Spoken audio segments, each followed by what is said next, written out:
Amigos, bienvenidos a otra edición semanal del programa Vínculo Político. Quiero saludar a mi amigo Iván Carreño. ¿Cómo estás, tocayo? Muy bien, tocayo, aquí en otra semana contigo y al auditorio. Muy bien, qué bueno que estés bien. Vamos a hablar sobre el rey del cash, otro vendehumo, perdón. Como ustedes saben, el tema más polémico de esta semana fue la esperada llegada del libro El rey del cash, que escribió Elena Chávez, que fue expareja del que era vocero de López Obrador durante 3 campañas presidenciales y que ahorita ocupa el cargo de subsecretario de Gobernación, con Adán Augusto López. Yo ya leí el libro, me lo aventé entre ayer y hoy. Sinceramente creo yo que cumple con las características netamente de un anecdotario. Son más que nada relatos de lo que ella supo, vio, le contaron por parte de gente cercana a lo que era el primer círculo de López Obrador y como principal protagonista, que era pareja de César Yáñez. Nos lo estuvieron vendiendo como que era la gran investigación, como que iba a ser el gran libro periodístico en donde se iba a demostrar la red de corrupción que a lo largo de tantos años se construyó a lo largo de la toma del poder político en 3 intentos presidenciales de López Obrador para obtener la titularidad del Ejecutivo Federal. Sinceramente no tiene ningún argumento sólido, con pruebas, no tiene sustentos verificados o testimonios más cercanos que puedan ser medianamente comprobados o tener cierto tipo de bases para una investigación. Yo lo quiero recordar con otro escándalo. La Casa Blanca, como tal, tuvo una investigación y todo fue producto de la publicación de una entrevista a Angélica Rivera y sus hijas y su modo de vida que tenían, presumiendo la adquisición de esta vivienda en una revista de sociales. De ahí se empezó a hacer registros de movimientos financieros, de registros de la propiedad, y fue que se determinó del escándalo de la Casa Blanca. Bueno, lo que se hace en este libro son inferencias, y obviamente yo estoy consciente que para la construcción de un movimiento político se necesita dinero. Es común entre la clase política escuchar como la frase que se dice: para ganar una elección se requiere dinero, dinero y dinero. En ese contexto, es claro que durante muchísimos años, prácticamente 12 años, López Obrador construyó una red de grupos humanos organizados que promovían su candidatura presidencial, promovían lo que era su asociación civil Honestidad Valiente, que más adelante se convirtió en gobierno legítimo, y después el prototipo de Morena como partido, previamente llamó una asociación política nacional llamada Morena, que hay que recordar que tiene las características de movimiento partido. Pero bueno, estamos conscientes de que formalmente López Obrador ganaba 50,000 pesos a través de esta asociación civil Honestidad Valiente y después como Morena AC, y que recibía dinero, argumentan, de las aportaciones que son gente simpatizante del movimiento, de los 3 partidos que apoyaban a López Obrador, gente del PRD, del PT y del Movimiento Ciudadano, y los diputados afines al López Obradorismo. Antes de entrar al aula, yo le comentaba a Iván de que yo detecté dentro del libro muchas faltas de ortografía.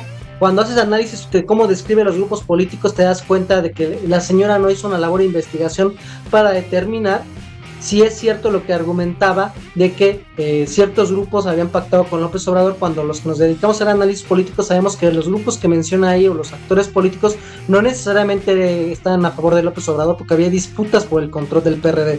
Y otra cosa que también me pareció del libro utiliza los elementos de la oposición. O sea, yo al leer a la autora estuve escuchando todo el discurso de que es un dictador, que está destruyendo a México, de que es un autoritario, de que quiere imponer un callismo después de su llegada al poder, tratar de forzarlo a vincularlo a los Abarca, trata de forzarlo a otros escándalos que ocurrieron a lo largo de tantos años. Entonces, desde un punto de vista de análisis político, solo son testimonios, no tiene el rigor periodístico, y a la vez la autora se contradice, porque primero dice que es una investigación periodística, luego dice que son testimonios de su vida sentimental, o que no le constan las cosas que le contaron. Entonces creo yo que no pasa esas pruebas.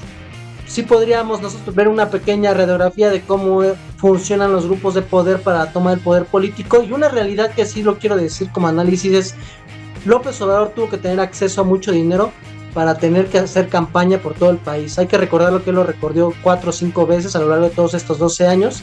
Y obviamente estoy consciente que pudo haber aportaciones empresariales, de grupos políticos, de diputados, de senadores, puede haber gente que era simpatizante de Obrador y estaba en posiciones de poder político en municipios o estados, pero se requiere tener pruebas para tener la parte de la desviación de fondos. Por ejemplo, otro escándalo que le gusta a la oposición desestimar es la estafa maestra. Todo el mundo sabemos la red de robo de 5.700 millones de pesos de la Sedatu o de la Sedesol con Rosario Robles, pero están las pruebas de las empresas fantasmas, fachada, que hacían convenios con el gobierno de Peña Nieto y las universidades públicas. Entonces, es un libro que puede ser testimonial, pero fue un vendehumo porque nos lo vendieron como la gran investigación. Desde mi punto de vista, es muy mediocre el libro y solamente es un libro anecdotario de traumas, de cuestiones emocionales personales y no tiene solidez periodística. Ojo, como nos los vendieron. Sí, es una cuestión súper importante, Tocayo, porque justamente lo hace diferente a otras investigaciones como la Casa Blanca o la Noche de Iguala, donde hay una investigación periodística y de fuentes muy profunda y que sí tiene totalmente un giro más allá del discurso, ¿no? Justamente este libro nos está vendiendo humo al parecer, y yo concuerdo contigo, pero yo sí tengo varias anotaciones en cuanto a esto. Como personas de izquierda, supongo que la mayoría de los que nos ven son de izquierda, sí tiene que tomarse este libro como una verdad de secretos o de verdad a voces, porque sí dan pautas para pensar que es posible varias de estas cuestiones, aunque es verdad que no es una investigación de rigor científico, social, periodístico. Sí tiene varias cosas que pueden ser posibles, no necesariamente reales, pero sí muy posibles, y señala hechos como el separamiento con Cárdenas, que es un hecho y que a todos nos consta, ¿no? Pero sin embargo hay cosas que debemos tomar en cuenta. Hay una investigación de Amparo Cázares que habla justamente del financiamiento de los partidos políticos, de todos los partidos políticos que existen en México. Por cada peso que se les da, hay 15 pesos que se vierten a estas campañas de manera ilegal. Y pueden ser, bien dices, empresariales, gente que está en puestos de poder, en grupos de poder, incluso el crimen organizado, ¿no? No lo sabemos. Yo no me persino y yo no tengo las pruebas, pero tampoco me sorprendería que dentro de las campañas de Morena puede estar involucrado estos grupos. Y no nos persinamos, todos los partidos políticos lo hacen, ya está la investigación hecha. No es que nos persinemos por esta cuestión, pero sí puede ser un testimonio, que eso es lo que es un testimonio de cómo funciona la democracia en México, y eso es lo preocupante. No es Andrés Manuel, no es cómo funciona el priismo, ¿no? o el panismo, sino que el nivel de democracia que hay en México, pues es bastante incivilizado. La guerra de recursos se convierte en la democracia, no hay más. El que tiene más dinero es el que gana la campaña, y por eso se estafan estados, secretarías, ¿no? Se endeudan el país a futuro a los grandes bancos mundiales. Eso creo que hay que rescatarlo, y hay que señalar la posibilidad de que sean plausibles muchos de los señalamientos que hay en este libro. Y en contraparte, antes de que se me vayan al cuello todos, yo me considero alguien de izquierda, y tenemos que asumir esto no como una verdad de hecho, sino como una posibilidad, porque el libro de Felipe el Oscuro fue tomado por toda la izquierda como algo súper catedrático, como algo bien hecho, como algo bien investigado, y que algo que sinceramente pasó. Y no, el libro es también una recopilación de testimonios, y que nadie se ha preguntado qué tan cierto es, porque no hay evidencia de eso, pero hay muchos señalamientos y muchos testigos que parece que señalan que sí pasó, como lo relata el libro.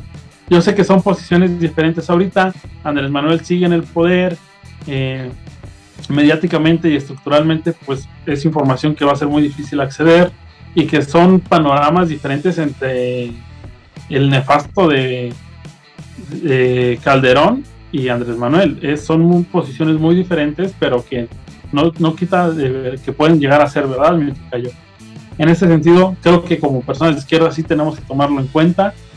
Como sociedad civil, más allá del chisme, más allá del discurso de que si es o no es un dictador, que eso me parece ni un argumento, me parece un discurso muy estúpido, muy torpe, pero yo espero que eso nos preocupe, nos llame la atención para empezar a organizarnos como sociedad, que siempre es el llamado que hacemos, tocayo, en el programa, para quitar a todos estos vicios del poder y alcanzar algo más de democracia y no solo una participación cada 6 años, tocayo.